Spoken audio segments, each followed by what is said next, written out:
आपली बाथरूमची जागा आणि टॉयलेटची जागा, त्याच्यामध्ये जी जागा आता जमिनीला लागलेली आहे ना, तो भाग, तिथे मूलाधार चक्र असतं, तिथे गणेशाचं स्थान असतं आणि कुंडलिनी शक्ती म्हणजे 2 सर्प त्या चक्रामध्ये वेटोळे घालून बसलेले असतात. जन्मानुजन्म ते शांत पडलेले.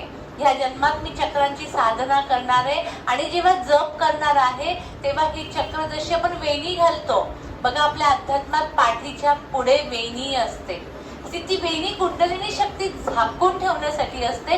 ती पण सर्पाचं प्रतीक आहे. त्याची तुम्ही वेणी घालायची पद्धत बघितली तर 2 साप असे फिरताय हे लक्षात येईल. एवढं मोठं म्हणून सांगतं बघा, पूर्वी आपल्याकडे की स्त्रियांनी केस कापायचे नाही, आजकाल आपण मुली केस मोकळे सोडतो, पण पूर्वी वेणी असायची, आंबाडाही नाही आणि पूर्ण मणक्याच्या खालीपर्यंत ती वेणी असायची. ते शास्त्र याच्या मागे तेच आहे.